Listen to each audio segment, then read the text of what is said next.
നമസ്കാരം. മലയാളി വാർത്ത ഇൻസൈഡിലേക്ക് സ്വാഗതം. ഇത്രയും ദിവസങ്ങളിൽ അമേരിക്കയ്ക്കും ഇസ്രയേലിനും അറേബ്യൻ രാഷ്ട്രങ്ങൾക്കും നേരെ ഭീഷണി മുഴക്കിയ ഇറാനെ ചൂണ്ടുവിരലിൽ നിർത്തിയിരിക്കുന്നു ട്രംപ്. ഇനി മേലാൽ അറേബ്യൻ രാജ്യങ്ങൾക്ക് നേരെ ആക്രമണം ഘടിപ്പിച്ചാൽ പ്രതീക്ഷിക്കാത്ത തിരിച്ചടി നേരിടേണ്ടി വരും. തിരിച്ചടിക്കാൻ അറിയാഞ്ഞിട്ടല്ല, ആ തിരിച്ചടിയിൽ പകച്ചു പോകുന്ന ഇറാന് തിരിച്ചു കയറാൻ കാലങ്ങൾ എടുക്കേണ്ടി വരും. ഇനി ഖത്തറിനെ തൊടാനാണ് ലക്ഷ്യമെങ്കിൽ ലോകത്തിലെ തന്നെ ഏറ്റവും വലിയ വാതകപ്പാടം അത് നിങ്ങളുടെ പക്കലാണ്, അത് തീഗോളമാക്കുമെന്ന താക്കീതാണ് നൽകിയിരിക്കുന്നത്. ഖത്തറിന് നേരെയുള്ള ആക്രമണങ്ങൾ ഇനിയും തുടരാനാണ് നിങ്ങളുടെ ഭാവമെങ്കിൽ സൗത്ത് പാഴ്സ് ആകട്ടെ ഇന്നിപ്പോൾ ഇസ്രയേൽ ആക്രമിച്ചിട്ടേ ഉള്ളൂ, ഇനി അത് പൂർണ്ണമായും തകർക്കുമെന്നാണ് അമേരിക്കൻ പ്രസിഡന്റിന്റെ മുന്നറിയിപ്പ്. ഇറാന്റെ പ്രധാന സാമ്പത്തിക സ്രോതസ് തന്നെ ഈ മേഖല തന്നെയാണ്. 70% ഇറാൻ ഈ മേഖലയിൽ നിന്നും വാതകം ഉൽപ്പാദിപ്പിക്കുന്നത്. ഇതിനെ പൂർണ്ണമായും കത്തിച്ചാൽ ഇറാന്റെ നട്ടല്ലൊടിയുമെന്ന കാര്യത്തിൽ സംശയമില്ല. പശ്ചിമേഷ്യയിലെ സംഘർഷം കൂടുതൽ പിരിമുറുക്കമുണ്ടാകുന്ന സാഹചര്യത്തിലൂടെ കടന്നു പോകുന്നു ട്രംപിന്റെ പ്രസ്താവനയ്ക്ക് പിന്നാലെ. ഇറാനിലെ സൗത്ത് പാഴ്സ് വാതകപ്പാടത്തിന് നേരെ ഇസ്രയേൽ ഇനി ആക്രമണം നടത്തില്ലെന്ന് ട്രംപ് തന്നെ ഉറപ്പ് കൊടുത്തു. പക്ഷേ ഇനിയും ഖത്തറിന് നേർക്കാണ് നിങ്ങളുടെ ആക്രമണമെങ്കിൽ കനത്ത പ്രത്യാഘാതം ഉണ്ടാകുമെന്നാണ് പറഞ്ഞിരിക്കുന്നത്. കഴിഞ്ഞ ദിവസമായിരുന്നു ഇറാന്റെ സൗത്ത് പാഴ്സിലേക്ക് ഇസ്രയേൽ ആക്രമണം നടത്തിയത്. അതിനെക്കുറിച്ച് അറിവില്ലെന്ന് ട്രംപ് പിന്നീട് പ്രതികരിച്ചത്. അമേരിക്കയുടെ അറിവോ സമ്മതമോ ഒന്നും തന്നെ ഇല്ലാതെയായിരുന്നു ഇസ്രയേലിന്റെ ഭാഗത്തു നിന്നും അങ്ങനെ ഒരു നീക്കം ഉണ്ടായതെന്നാണ് ട്രംപ് പറയുന്നത്. പശ്ചിമേഷ്യയിൽ ഉണ്ടാകുന്ന സംഭവങ്ങളിലുള്ള ദേഷ്യം കാരണമാണ് ഇറാനിലെ പ്രധാനപ്പെട്ട സൗത്ത് പാഴ്സ് ഗ്യാസ് ഫീൽഡിന് നേർക്ക് ഇസ്രയേൽ ആക്രമണം നടത്തിയതെന്നാണ് മനസ്സിലാക്കാൻ കഴിയുന്നത്. ആകെ വിസ്തൃതിയുടെ താരതമ്യേന ചെറിയൊരു ഭാഗത്ത് മാത്രമേ ഇതിന്റെ ആഘാതം ഉണ്ടായിട്ടുള്ളൂ. അത് വലിയ നഷ്ടമല്ല എന്നാണ് ട്രംപ് നിലവിൽ പറയുന്നത്. എന്നാൽ ഖത്തറിലെയും മറ്റ് രാഷ്ട്രങ്ങളിലെയും ഊർജ്ജ കേന്ദ്രങ്ങളെ ലക്ഷ്യം വെച്ചുകൊണ്ട് ഇറാൻ നടത്തുന്ന ആക്രമണം അത് ട്രംപിനെ ചൊടിപ്പിക്കുന്നുണ്ട്. ഇനിയും ഖത്തറിന് നേർക്കും മറ്റ് രാജ്യങ്ങൾക്ക് നേർക്കുമുള്ള ആക്രമണം തുടർന്നാൽ അമേരിക്ക തന്നെ നേരിട്ടിടപെട്ട് ഇറാന്റെ ഈ വാതകപ്പാടം തന്നെ കത്തിക്കുമെന്നാണ് ഭീഷണി മുഴക്കുന്നത്. ഇതുവരെ കാണാത്ത അത്രയും ശക്തിയോടെ പ്രഹരത്തോടെ അമേരിക്ക തിരിച്ചടിച്ചിരിക്കുമെന്നുള്ള കാര്യം ഇറാൻ മറക്കേണ്ടതില്ല എന്നാണ് മുന്നറിയിപ്പ്. ലോകത്തിൽ തന്നെ ഏറ്റവും വലിയ ദ്രവീകൃത പ്രകൃതി വാതക കയറ്റുമതി പ്ലാന്റ് സ്ഥിതി ചെയ്യുന്ന ഖത്തറി സമുച്ചയത്തിന് നേരെയാണ് ഈ ആക്രമണം ഉണ്ടായത്. വ്യാപകമായ നാശനഷ്ടമുണ്ടായി. ഈ മാസം ആദ്യം ഉൽപാദനം നിർത്തലാക്കുന്നതിന് മുന്നേ ആഗോള വിതരണത്തിന്റെ 1/5 ഭാഗത്തോളം കൊടുത്തിരുന്നത് LNG പ്ലാന്റ് സ്ഥിതി ചെയ്ത റാസ് ലഫാൻ ഇൻഡസ്ട്രിയൽ സിറ്റിയിൽ നിന്നായിരുന്നു. ഇവിടെയാണ് ഇറാന്റെ മിസൈൽ ആക്രമണം ഉണ്ടായത്. 4 മിസൈലുകളെ തടഞ്ഞെങ്കിലും 1 നിർവീര്യമാക്കാൻ സാധിച്ചില്ലെന്നാണ് അധികൃതർ പറയുന്നത്. മേഖലയിലെ പ്രധാനപ്പെട്ട ഊർജ്ജ കേന്ദ്രങ്ങളെ ആക്രമിച്ചതോടെ ആഗോള വിപണിയിൽ എണ്ണവിലയാകട്ടെ കുതിച്ചുയർന്നതും നമുക്കറിയാവുന്നതാണ്.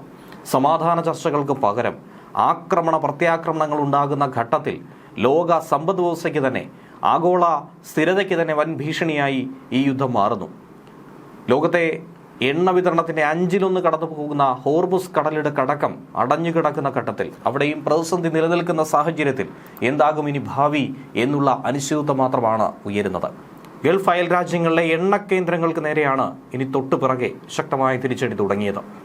പശ്ചിമേഷ്യയിലെ തന്നെ ഏറ്റവും വലിയ എണ്ണ ശുദ്ധീകരണ ശാലകളിലൊന്നായിട്ടുള്ള കുവൈറ്റിലെ മിന അൽ അഹമ്മദി റിഫൈനറിയിൽ ഡ്രോൺ ആക്രമണമാണ് നടത്തിയത്. അതിഭീകര തീപിടുത്തവും ഉണ്ടായി. ഇനി തെക്കുഭാഗത്തെ കുവൈറ്റിലെ മിന അബ്ദുള്ള റിഫൈനറിക്ക് നേരെയും ആക്രമണം നടത്തിയെന്നാണ് കുവൈറ്റ് പെട്രോളിയം കോർപ്പറേഷൻ സ്ഥിരീകരിക്കുന്നത്. ഖത്തറിൽ ലോകത്തിലെ തന്നെ ഏറ്റവും വലിയ LNG ഹബ്ബായിട്ടുള്ള റാസ് ലഫാൻ വ്യവസായ നഗരത്തിന് നേരെയും ഇറാന്റെ മിസൈൽ ആക്രമണം ഇതിന്റെ പ്രതികാരമെന്നോണം തന്നെയായിരുന്നു. ഒരിടത്തടിച്ചാൽ 10 ഇടത്ത് തിരിച്ചടി, ഇതാണ് ഇറാൻ പുലർത്തുന്ന നയമെന്നും ഇതുവരെയുള്ള നഷ്ടങ്ങൾക്കൊക്കെ തന്നെ എണ്ണി പകരം ചോദിക്കുമെന്നുമാണ് ഈ ആക്രമണത്തിന് പിന്നാലെ ഇറാൻ പറയുന്നത്. കുവൈത്തിലെ തന്നെ പ്രധാന ഗ്യാസ് പ്ലാന്റുകളിൽ വൻ തീപിടുത്തമാണ് ഇപ്പോൾ ഉണ്ടായിരിക്കുന്നത്. ഉൽപാദനമടക്കം തടസ്സപ്പെട്ടിരിക്കുന്നു, വിതരണം നിലച്ചിരിക്കുന്നു. UAEയിൽ അബുദാബിയിലെ ഹബ്ഷഹാൻ ഗ്യാസ് പ്ലാന്റിനും ബാബ് എണ്ണപ്പാടത്തിനും നേർക്കും ആക്രമണം ഉണ്ടായിരുന്നു. അങ്ങനെ UAEക്കും അവിടുത്തെ പ്രവർത്തനങ്ങളൊക്കെ നിർത്തിവെക്കേണ്ടി വന്നു. UAE തീരത്ത് ഒരു കപ്പലിന് നേർക്കും ഇത്തരത്തിൽ ആക്രമണമുണ്ടായി എന്ന് സ്ഥിരീകരിക്കുകയാണ്. ഇനി സൗദി അറേബ്യയിലേക്ക് എത്തിയാൽ യാൻബു തുറമുഖത്തുള്ള സംറഫ് റിഫൈനറിക്ക് നേരെയും വ്യോമാക്രമണം നടന്നുവെന്നാണ് റിപ്പോർട്ട് കിട്ടുന്നത്. സമാനമായി റിയാദിലും പലയിടത്തും സ്ഫോടന ശബ്ദങ്ങൾ കേട്ടതായി പറയപ്പെടുന്നു, റിപ്പോർട്ട് ചെയ്യപ്പെടുന്നു. എന്നാൽ ഇസ്രയേൽ നടത്തിയിരിക്കുന്ന ആക്രമണത്തെക്കുറിച്ച് ട്രംപ് പറഞ്ഞത് എന്ത് എന്നുള്ളത് കൂടി കേൾക്കണം. സൗത്ത് പാഴ്സ് വാതക പാടത്തിന് നേർക്ക് ഇസ്രയേൽ ഒരു ആക്രമണം നടത്തിയതിനെക്കുറിച്ച് തനിക്ക് അറിവില്ലെന്നാണ്, അമേരിക്കയെ അറിയിച്ചിട്ടില്ലെന്നാണ് ട്രംപ് ട്രൂത്ത് സോഷ്യലിലൂടെ അവകാശപ്പെടുന്നത്. തങ്ങൾ അറിയാതെ ഒരു ആക്രമണം ഇസ്രയേൽ നടത്തിയിരിക്കുന്നു. ഗൾഫിൽ ഉടനീളമുള്ള എണ്ണ കേന്ദ്രങ്ങൾക്ക് നേരെ ഇറാൻ ഇനിയും ലക്ഷ്യം വയ്ക്കുകയാണെങ്കിൽ അമേരിക്ക കർശന നടപടി സ്വീകരിക്കേണ്ടി വരുമെന്ന താക്കീത് കൂടിയാണ് ഈ ഘട്ടത്തിൽ നൽകുന്നത്. ഇസ്രയേൽ നടത്തിയ ആക്രമണത്തിന് അമേരിക്കയെ പഴിക്കുന്നു എന്ന പേരിൽ അറേബ്യൻ രാജ്യങ്ങളുടെ എണ്ണപ്പാടങ്ങളെ നോട്ടമിടുന്നത് എന്ത് ന്യായമാണ് അതിന് പിന്നിലുള്ളത്? എണ്ണപ്പാടങ്ങളെ നോട്ടമിട്ട് കഴിഞ്ഞാൽ അമേരിക്കയ്ക്ക് പൊള്ളുമോ? അത് ആ രാജ്യത്തിൻ്റെ സാമ്പത്തിക ഘടനയെയും സമ്പദ് വ്യവസ്ഥയും തച്ചു തകർക്കുകയല്ലാതെ സാധാരണ പാവപ്പെട്ട ജനങ്ങളുടെ ജീവനെടുക്കുമെന്നല്ലാതെ എന്ത് നേട്ടമാണ് അവിടെ ഉണ്ടാകുന്നത്? ഇറാൻ ചെയ്യുന്ന ഈ നടപടിയെ നിശ്ചിതമായി തന്നെ ഗൾഫ് രാഷ്ട്രങ്ങൾ വിമർശിക്കുകയാണ്. ഇറാന്റെ ഭാവിയെ കരുതി ദൂരവ്യാപകമായ പ്രത്യാഘാതങ്ങൾ ഉണ്ടാക്കുന്ന വലിയ തോതിലുള്ള ഈ നാശം വിതയ്ക്കുന്ന ആക്രമണത്തിന് അനുമതി നൽകാൻ താൻ എന്തായിരുന്നാലും ആഗ്രഹിക്കുന്നില്ല എന്നാണ് ട്രംപ് പറഞ്ഞത്. എന്ന് കരുതി തിരിച്ചടിക്കാൻ താൻ മടിക്കില്ല എന്നുള്ള ഒരു ഭീഷണി കൂടി, താക്കീത് കൂടി ഇതോടൊപ്പം കൂട്ടിച്ചേർത്തിട്ടുണ്ട്. ഇസ്രയേലിന്റെ ആക്രമണത്തിൽ അമേരിക്കയ്ക്ക് പങ്കില്ല എന്ന് കൃത്യമായി പറയുന്നു. പിന്നെ എന്തിന് തങ്ങൾക്ക് നേർക്ക്, തങ്ങളുടെ സഖ്യരാഷ്ട്രങ്ങൾക്ക് നേർക്ക് ആക്രമണം നടത്തണം? ലോകത്തിലെ ഏറ്റവും വലിയ പ്രകൃതി വാതക പാടം തന്നെയാണ് ഇറാന്റെ സൗത്ത് പാഴ്സ് എന്ന് പറയുന്നത്.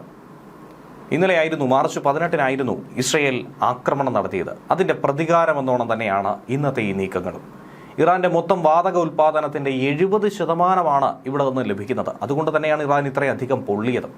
ഈ പ്രദേശമെന്ന് പറയുന്നത് ഇറാനും ഖത്തറിനും ഒരുപോലെ തന്നെ അവകാശപ്പെട്ട ഒരു മേഖല കൂടിയാണ്.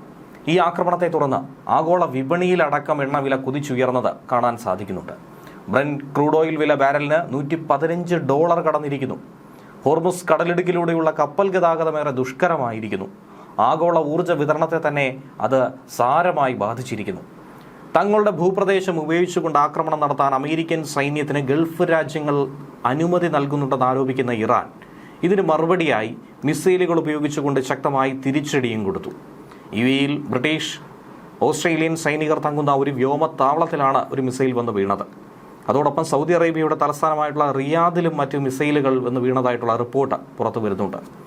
അതിനിടെയാണ് അബുദാബിയിലെ ഫ്രീപോർട്ടിന് നേർക്ക് 40 നോട്ടിക്കൽ മൈൽ വടക്ക് പടിഞ്ഞാറ് ഭാഗത്തായി ഒരു വാണിജ്യ കപ്പലിൽ സ്ഫോടനം നടന്നതായി UK ആസ്ഥാനമായിട്ടുള്ള മെരിടൈം സെക്യൂരിറ്റി കമ്പനിയായിട്ടുള്ള ആംബ്രെ വ്യക്തമാക്കുന്നത്. ചെങ്കടൽ തീരത്തെ തുറമുഖ നഗരമായിട്ടുള്ള യാൻബൂവിലെ സാംറഫ് റിഫൈനറിയിൽ ഒരു ഡ്രോൺ തകർന്നു വീണുവെന്ന് സൗദി പ്രതിരോധ മന്ത്രാലയവും ഈ സമയം തന്നെ സ്ഥിരീകരിച്ചിരുന്നു. ആക്രമണത്തിലുണ്ടായ നാശനഷ്ടങ്ങൾ വിലയിരുത്തി വരുന്ന ഒരു ഘട്ടം കൂടിയാണ്. ഇറാനും അമേരിക്കയും ഇസ്രയേലും തമ്മിലുള്ള തർക്കത്തിനിടയിൽ, യുദ്ധത്തിനിടയിൽ തങ്ങളാണ് ഏറ്റവും അധികം നഷ്ടം സഹിക്കുന്നതെന്നാണ് അറേബ്യൻ രാഷ്ട്രങ്ങളുടെ ഇപ്പോഴത്തെ നിലപാട്. സൗത്ത് പാഴ്സ് ഫീൽഡിന് നേരെ ഇസ്രയേൽ നടത്തിയ ആക്രമണത്തിന് പകരമായി ഇറാൻ ലക്ഷ്യം വയ്ക്കുമെന്ന് കഴിഞ്ഞ ദിവസം ചില മുന്നറിയിപ്പുകൾ പുറത്തു വന്നിരുന്നു. സൗദി അറേബ്യയിലെ 2 പ്രധാന ഊർജ്ജ കേന്ദ്രങ്ങളിലൊന്ന് തന്നെയാണ് ഇപ്പോൾ ലക്ഷ്യമിട്ടിരിക്കുന്ന സാംറഫ്. സൗദി അരാംകോ മൊബിൽ റിഫൈനറി കമ്പനികളുടെയും എക്സോൺ മൊബിൽ സംയുക്തമായ ഉടമസ്ഥയിലുള്ള ഈ റിഫൈനറിക്ക് പ്രതിദിനം 4 ലക്ഷം ബാരലിലധികം അസംസ്കൃത എണ്ണ ഉൽപ്പാദിപ്പിക്കാനുള്ള ശേഷി കൂടിയുണ്ട്. ഇവിടെ നോട്ടമിട്ടിരിക്കുന്നത് വളരെ വ്യക്തമാണ്. ഇറാന്റെ ലക്ഷ്യവും ഏറെ കൃത്യം. ന്യൂസ് ഡെസ്ക് മലയാളി വാർത്ത.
ചെയ്യുക.